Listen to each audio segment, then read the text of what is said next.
piece that fills up the hole, takes away from the old, and the tear is made worse.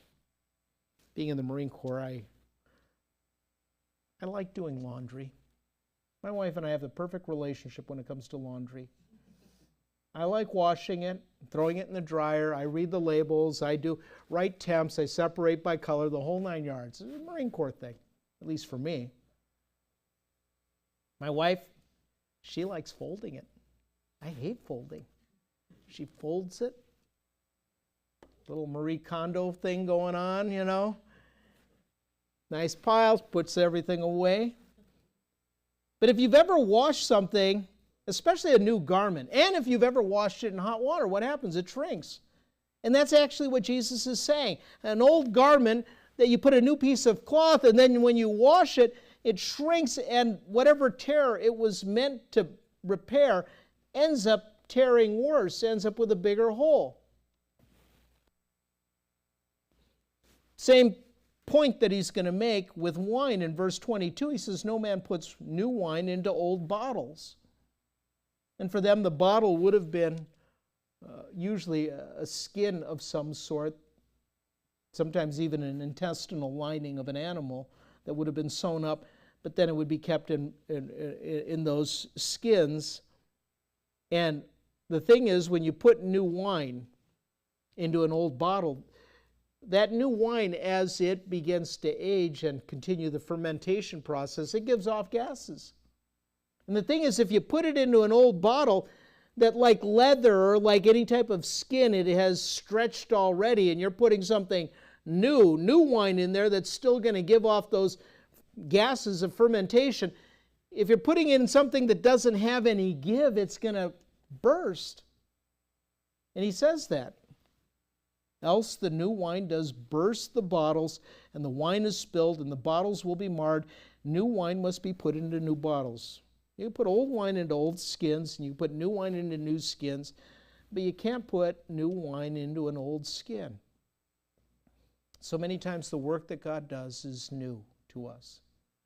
And so many times people that are set in their ways, that work of God, or even to that challenge of righteousness, is something they've never, again, processed before. They've never seen this, and it's tearing them apart, or it's blowing them up on this. They get so angry about it.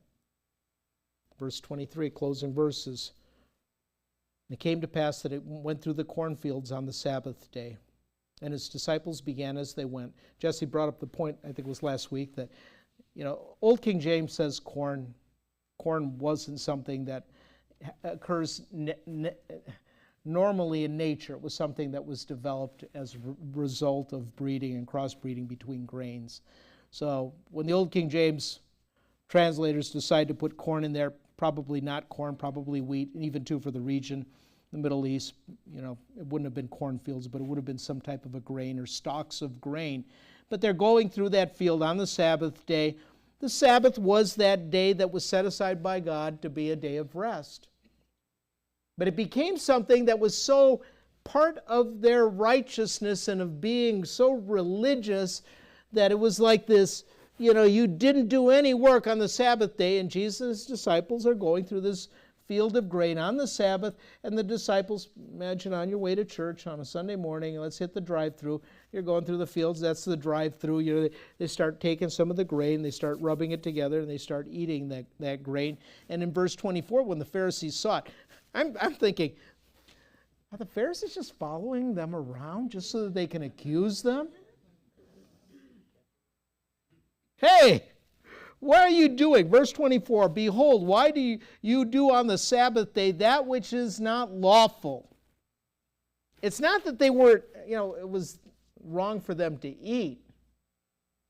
You can eat on the Sabbath. Matter of fact, the Old Testament scripture made an accommodation that if you went through someone's field, you could, again, if there were grapes, you could pick them. If there was grain, you could take it. It was a way of God providing for those that didn't have anything.